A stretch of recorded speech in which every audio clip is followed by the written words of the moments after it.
Welcome to my Valheim Pack Mule series. I created a mod which basically requires me to be a pack mule, because I'm not allowed to store any items. Anything I want to keep has to stay in my inventory at all times. I was excited to show my wife my first mod, but since she's never played Valheim, I decided to take her along for an entire playthrough. Join us as I play through all of Valheim with only the gear on my back.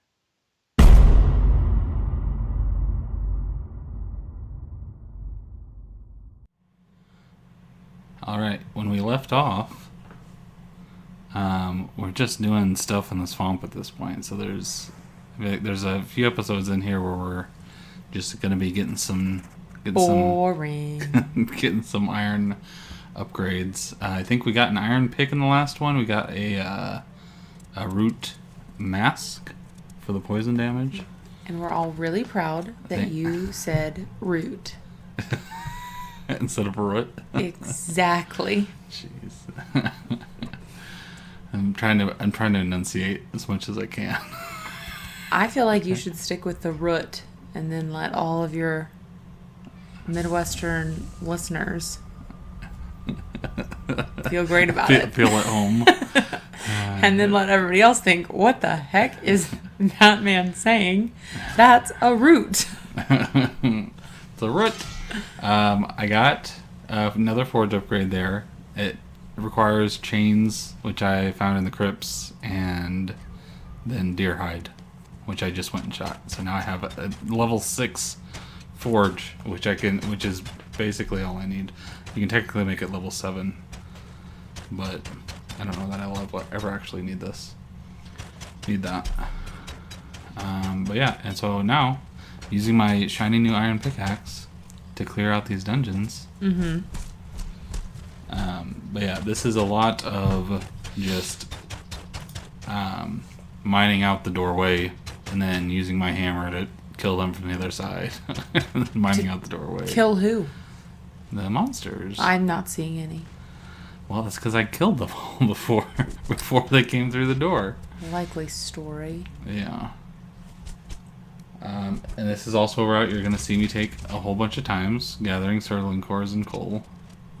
That's why it's sped up really, really quick. Yeah, because we don't need to see that again. So you've recorded everything, so there's nothing that's not shown. Yeah, everything. Which then I also, at least after the first few episodes, I started just ending basically at the end of the third day, and right next to my bed, so then I can log out and then log back in and just sleep right away, so I get the rested buff and sleep through the night. It's very, I like having routine. But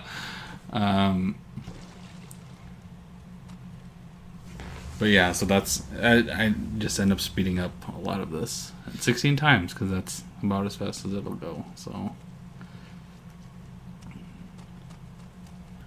While you're doing this riveting content of making something. I don't know what. Yep, I'm grabbing some iron. What am I making? I'm upgrading the ancient bark spear. Fantastic. So level 4 spear, level 3 shield. That's as high as either of those go. And those are kind of my favorite things I get to get, I guess, because the shield gives you a extremely high amount of armor, like much more than any of the other armor pieces.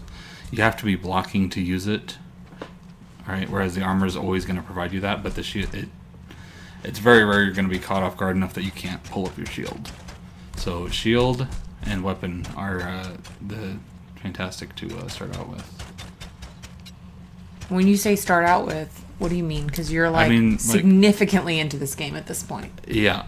So I mean for each biome. So you get into a new biome, you get access to new metal, new weapons and all that kind of stuff. Oh, so you're saying upgrade your shield.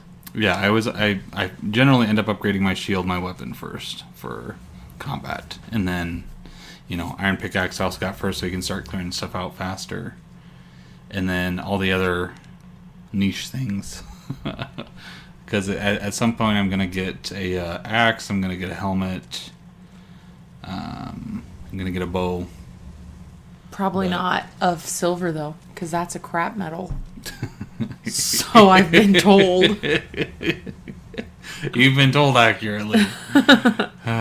Is the next one gold? Is it like in the natural No. progression? No? Okay. Silver, and I don't understand really why they have silver as a main. I mean, maybe that's why it doesn't really make much, because silver's like, it's not generally used. It's very malleable.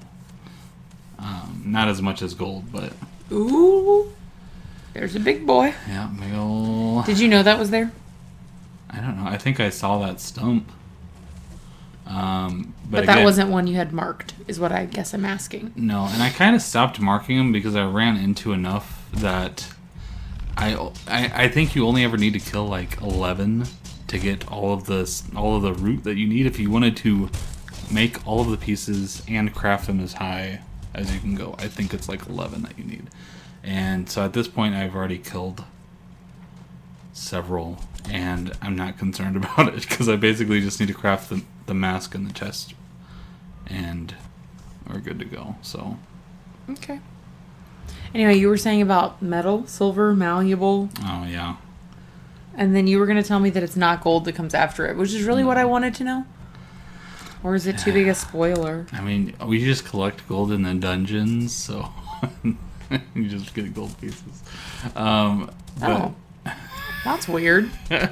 you don't use it to craft anything. It's just Currency, yeah. Yeah, you use it to buy stuff. Weird. Okay, so that second abomination gave me enough roots to craft the root harness, so I'm up to that now.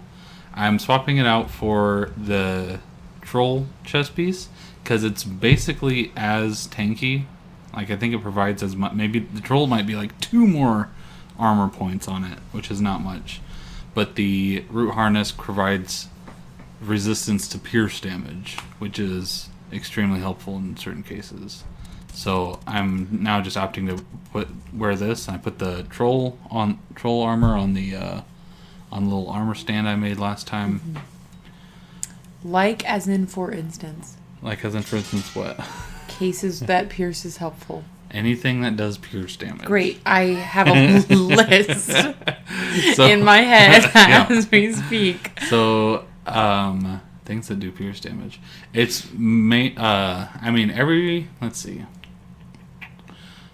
There's not a lot in the swamp that does, but arrows do. So if you get any skeleton archers or draugr archers, those do pierce damage. In the mountains, there's not much either. But once you get past the mountains, you get people with spears, and you get other things with claws, and there's a lot of stuff that stabs and shoots you. And the pierce resistance means you take half as much pierce damage, which is exceptional. Okay. Yeah, because otherwise, a lot of the armor numbers basically mean if you have 1 point of armor, it's gonna deflect 1 point of damage at most. That also scales. So if you have a lot of armor, it's not going to be, each extra point is not going to be as effective. Okay. But the root harness just gives a blanket 50% reduction, which again works out extremely well in the instances where you're attacking that stuff. Anyways, the point is, it provides you an extra buff. Okay. So I'm just going to wear that. Because it's essentially as effective. Yeah, it has as much armor, but it has that extra pierce resistance. Spears just hit 50, level 50, so my spear skill, which means I'm doing like 70% more damage, and my attacks require like 30% less stamina or something. Mostly just to point it out, it's very nice to have early. I use spears for most of my stuff through the mountains, maybe a little bit into plains, and so using just that weapon a lot and leveling it up means it's also then a lot more effective for everything I'm using it for. What about when you need to switch to a different weapon past the plains? Well, the thing I'm going to switch into is the Frostner club. So the other thing I've been using is my hand club and the Stagbreaker here.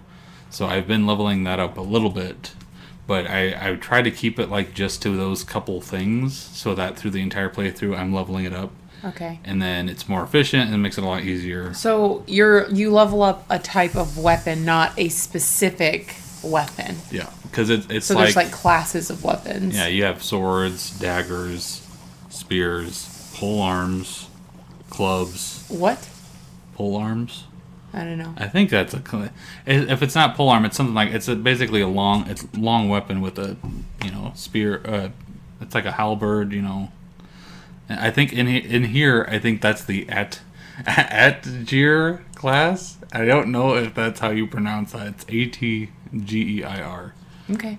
Oh my gosh, we got a bow. What is happening? I crafted a bow finally. The only bow I've been using is the crude bow, which is extremely crude. Fitting name. It doesn't do a lot of damage. It doesn't shoot the arrows very hard. So once you start getting past that, especially into this bow,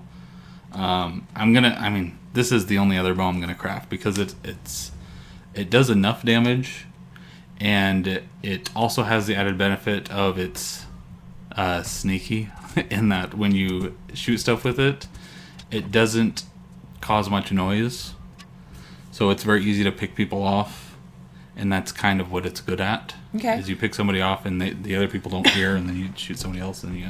What did you need to make this bow? Do you can Fine you wood, only... iron, feathers, deer hide. Okay, so you have to be at the swamp. Yeah, to get the iron. Yeah. So I assume that there are other bows you could make throughout the game. You're just going to choose not to do that. Yeah, I had the very first one, which you can make in the meadows, and then I skipped Black Forest, and I'm gonna skip the rest of them because I'm not gonna be using bows forever. But all right, it'll last me as long as I need it to.